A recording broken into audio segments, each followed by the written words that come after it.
Hello, everybody, and welcome to another My Music. Whatever it is you're doing, stop it right now and give us your full attention because I'm going to be speaking to Kota, coming all the way from where? Seattle. Yeah. Seattle, with her acoustic tiles on her wall, Yep. which is the way to roll. We'll be back straight after this. Keep on, don't stop.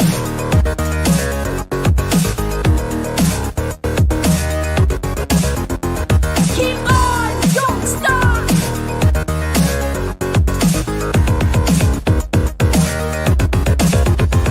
Keep on, don't stop.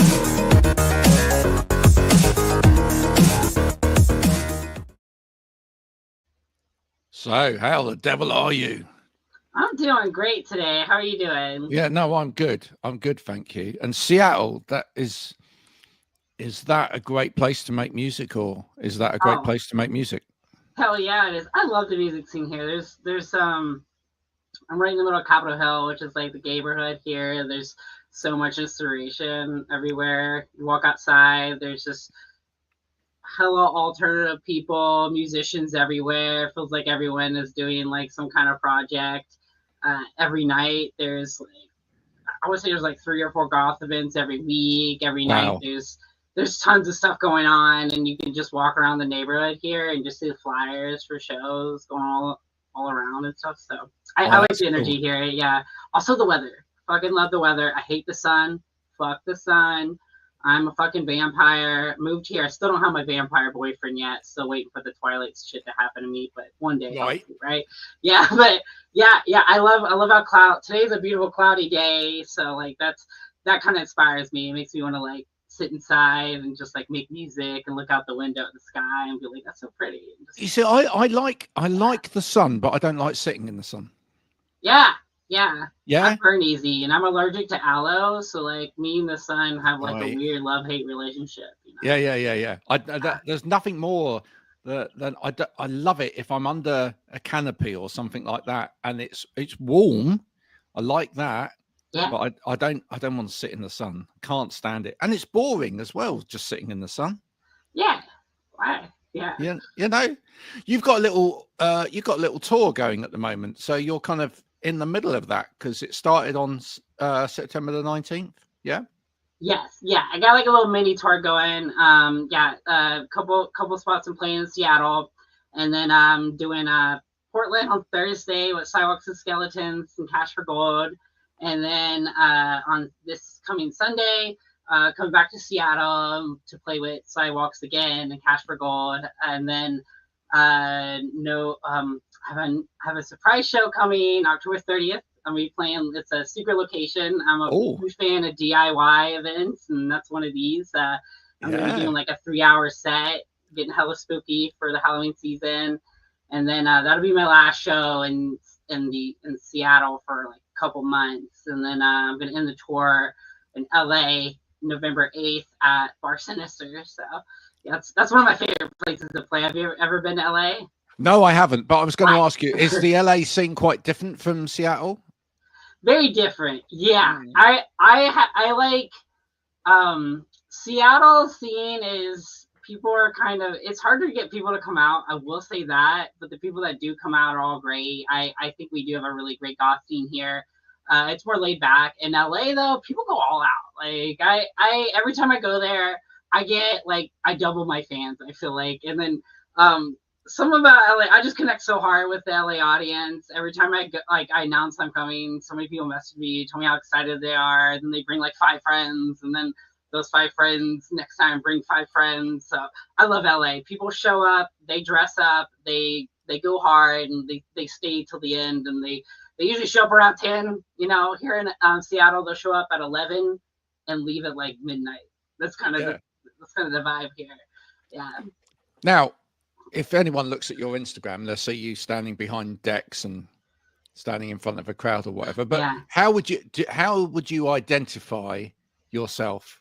Right, it's a bit like pronouns, right, these days. But how would you identify yourself mainly as a DJ, or as an artist, or as or as a vampire? Which one goes Definitely first? vampire first, you know. But it's kind of funny. A lot of people, they only see me at night. I've had a couple of people be like, "Are you a vampire?" But no. First, I'm a music producer and artist first, right? So I actually have I'm very proficient at piano, guitar. I love writing melodies. I also have a metal band called Dekira, Dekira. It's black metal. So I just like writing music. DJing is just my way of getting like the certain brand of witch house music I make. DJing is the best way for me to actually perform that live. It doesn't really work well with like I've experimented with a live experience with Kota Kira, trying to play piano through MIDI, and so it just doesn't work well. I think it's just a better DJing experience, and that way too, I can kind of just like do some fun stuff, like make some My Chemical Romance flips or something like that. I was going to ask, what do you mix in with your own music? I mean, you got to, when you're putting your own music out there and you're DJing, right? Yeah. You got to be really critical of like what else you put it with. Yeah. Oh yeah, definitely. I mean, I try to do. I'm at the point now where most sets I play, if they're between an hour to 2 hours, like at least 60-80% of the songs I'm going to play are going to be my tracks, and then I try to I do that first. So I'll figure out which songs I'm going to play, and then I build around that. I play mostly just like witch house out, but sometimes I'll mix in like some hard techno, I'll mix in I'll make fun flips, like My Chemical Romance flip or something, typical goth club bangers. It depends where I'm playing. I get booked for like goth club shows quite a bit. There I'll play more like dark wave and post punk, but yeah, I try to stick to witch house or wave music, something like Skeller or something like that. Not quite Skeller because that's played too much, but something along those lines. There's a lot of good witch house coming out of like Eastern Europe, though. And I have this thing too where every set I play, I try to sneak in at least like 2 tattoo remixes. That's kind of like some people have noticed that, and I'm like, yeah, you get it. So, but yeah, I'm a huge fan of like taking like Russian vocals and putting over like some replays. Now listen, if you're up on the whole witch thing, right? Okay, because we've had white witches on here before now as well, right? So do white witches and black witches ever talk? Do they mix? Is that okay? Or white witches and black witches? I'm not like familiar with like that. Yeah. Do you know? Is it like, is there like witches that you can't talk to, or like witches I can't talk to? I think if someone is, that's funny. I don't know. I will say that there are some crazy people who call themselves witches, and then they they'll talk to me and tell me that that they feel like they have like a weird like cosmic connection with me, and then they just get really weird on me. That's weird. I want to say those are probably the they're the ones to avoid. Talk to me. Yeah, I avoid those. Yeah, definitely. Yeah, they look a little too much into my music, and I've had 3 or 4 people think that I write songs specifically about them, and I'm like, I don't even know you, but that's cool. It happens to every artist, right? At some point. It does. Yeah. I think every artist finds like somebody that's a little bit scary that is in their fan base. Yeah, I guess I like the crazy ones a little bit, but they can be the right kind of crazy. You know what I mean? So yeah, please, if you're crazy, come to my show. Yeah, well, you want people to be a little bit kind of open and a little bit wacky. Yeah, really, don't that's you? fun. Yeah, that's fun. It's when they're like creepy crazy, then it's like not so good. Nah. When I used to DJ, one of the things that I used to find is that regardless of whether you set out your stall or not in terms of what you're going to play for the evening, right? There's always some people that come up to you and ask you for the most ridiculous things. What's the most ridiculous thing that anyone's ever asked you to play? Oh God, it's not really when I was DJing, but one time I was playing I was playing a piano at in like a hotel lobby, and there was like some work conference thing going on and stuff. But I was killing it. I was playing like hella spooky stuff, you know, a lot of original stuff. I love playing piano. And you know, I was bringing the spooky vibes, and then someone came over and asked me to play a song by Beastie Boys. And I was like, what? Why would you think I'm like, you know, decked out all goth gear, full makeup, you know, hair done and stuff, and like a Victorian dress, playing a spooky piano? Why would I know Beastie Boys? Can you just knock out "Fight for Your Right" to party? Yeah. Right. That was a big. I will admit that's a big. Wow. Yeah. Wow. I guess, yeah. I don't know. Maybe you'd find it if you came over here, but like, even like if we were doing like full-on club nights and whatever, and it was very. I mean, back in the day, I used to play a lot of Latin tinged like gospel and stuff like that, right? And you'd be playing this stuff, and you'd even have like live percussion and trumpet and stuff like that. And then, you know, someone would come up and go, "Can you play like Oops Upside Your Head by Gap Band?" And it's like, this is not a party, right? Yeah, right. Bro, you know where you're at? Yeah.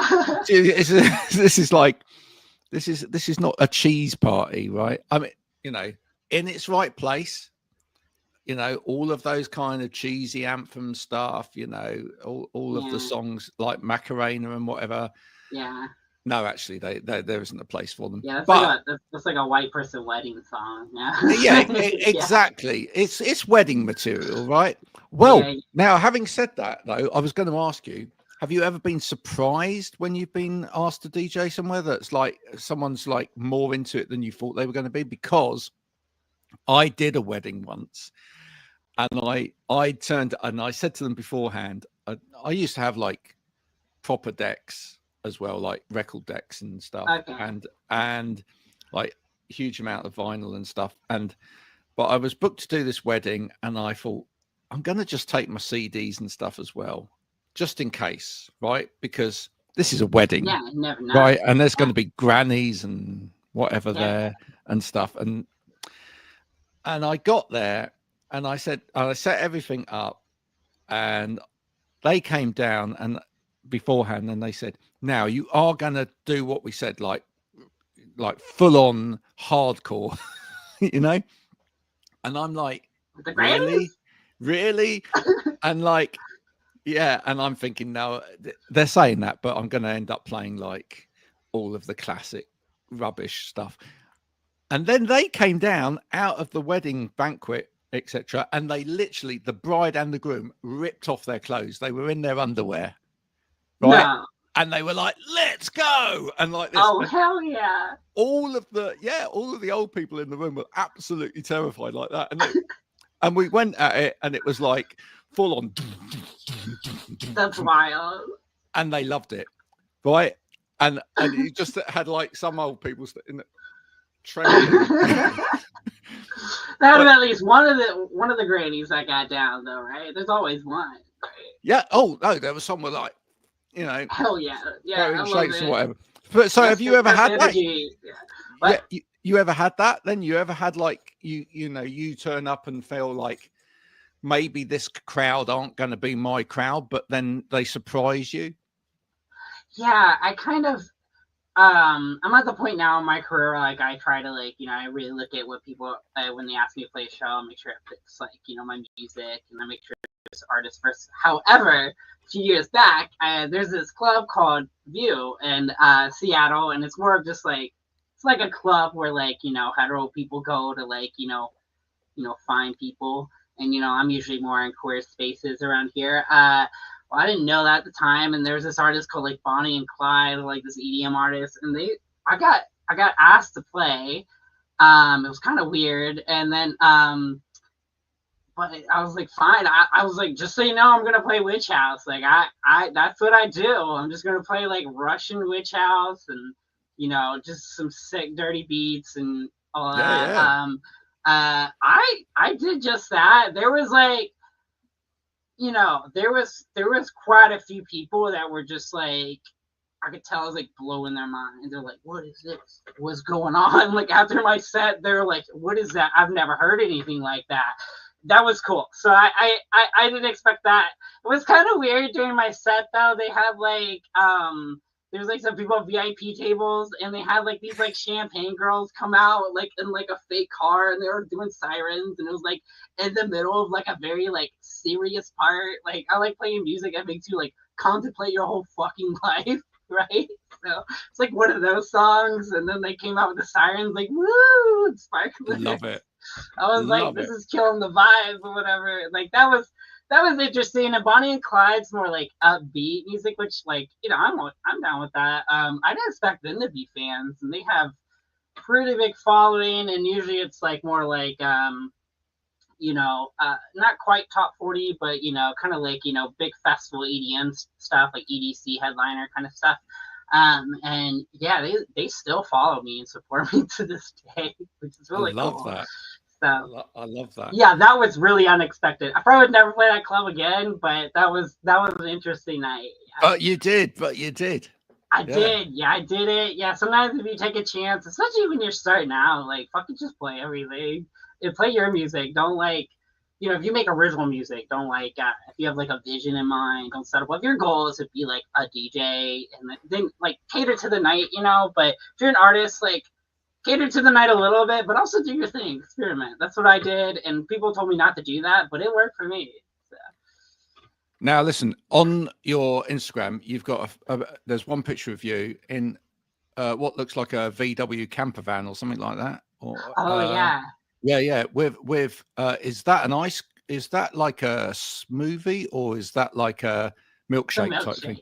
It's a milkshake. So like, are you familiar with like Chaperone? Yeah. Yeah, so that was a cover of Good Luck Babe by Chaperone. It's a Witch House cover, right? So on the cover, the original song, I guess like the album that she released, that album, the Midwest Princess or whatever it's called, she was like on the cover, and she had like the sash and like prom dress. So I was like, I'm gonna take that vibe and do like Goth prom queen. And what if like it was like you know, like dinner before prom, but I was already crowned queen for some reason, which would be weird, but whatever. So I kind of went with that. And then there was like this like cute little like you know, burger joint in Tacoma, which is like 30 minutes outside Seattle. And then my the photographer I work with, she's one of my close friends, Carolyn. She's a baddie. If you're in the area, definitely book with her. She we were there. There's a bunch of people eating around us, and they have this little like camper van thing that you can like eat inside. And yeah, we were just like shooting around the people and stuff like that, and it worked out. I really like it's a great photo. It was a vibe. Yeah, it's a great photo. But what we need to know, I mean, are you a milkshake fan? Yes, but I'm also lactose intolerant. Oh right, okay. Yeah, I love milkshake. So if people meet you of a night out, what drink are they buying you? What drink? Well, you know, if they got the liquid death, just the sparkling water, I'm always down with that. Before, you know, I'd always be down with like a craft IPA, but I've been on this sober journey. Not sure I won't do it forever, but right now I've been like sober, so a lactose-free milkshake. Yeah, if they got a lactose-free milkshake or like an oat milk milkshake or something, like, you know, with like cookies and cream or Oreo, I'm done. Just do that. There you go. Like, remember that. And if it's got milk in it, just give it to me after my set. You know. Yeah. Like, so, well, no. Get this right, folks. If you meet Kota somewhere at a night out and whatever, right? You know, like a lactose-free milkshake, Oreo cookie type thing. That's the way to go. Yeah. That's you know, you will get a big smile. And a, you know, tune dedicated to you if you land one of those on the text. Absolutely. What's next for you after this little tour? Whatever you put into, I mean, I interrupted you putting some beats together. So what's next musically for you? Yeah, I have so many songs and I'm ready to like drop, but which is why I'm like coming back from playing shows. There was a while there I was getting like hit left and right with shows, you know, which was great. I love it. But right now I'm just like, I've had to tell people like, no, you need to wait. Because I have so much new music coming out. I'm kind of changing my sound up just a little bit. You know, I don't want to do any spoilers here, but You know, maybe like October, maybe you'll see some new music. Who knows? Hint, hint, maybe you will, right? So I have a lot of new music coming out. I'm really just taking this witch house sound I made, and I feel like I have like the next evolution of it coming. And I have a lot of cool collabs in the works. I'm not really like a collab person, but I've kind of gotten over that. So I've been kind of lacking in the releases, but yeah, you're about to see a lot of new music come from me. I also have a metal band, and we've been working on our sophomore album, our second album, and that's set to come out next year. So I've been hard at work on that as well. So I'm very excited for that. A lot of new stuff. Well, I look forward to that. And I also see you from some of your photos, you've been in Amsterdam as well at some point. So that's it's wonderful because we've recently come back from Amsterdam. Oh yeah, I love that city. Yeah, I'd love to play there sometime. Yeah, it's great. I was going to say, I'm sure you'd love to do Pride there, wouldn't you? Because it's just on a different level, isn't it? Yeah. Oh, that'd be great. Yeah, definitely. I mean, I will say that I am going to go to Europe at some point and do a little tour there. I've been talking with some folks, trying to make something happen, you know, like next summer or something. Cool. No promises, but, you know, talking to people, trying to make it happen. You heard it here first. Lovely. Well, we hope you make it across the pond to UK as well. If you do, remember the southwest of Britain is the best part. The southwest of Britain. The southwest of Britain. Bristol, I'm gonna tell the northwest of Britain you said that. Bristol, Exeter. You know, well, they know that we're the best pit. So it's there. Thank you so much for coming on and speaking to me today. Thank you so much for giving us your time. I'll let you get back to your sick beats, which you know, we look forward to hearing in the future, folks. This is wonderful, Kota Kira. If you haven't listened to the music yet, we will be putting links in and around this so that you actually get to hear it. But you've heard the conversation first, and it's the conversation that draws you in to people and makes you want to find out a little bit more. We will be back soon with more of my music. But until then, from Kota and myself, bye for now.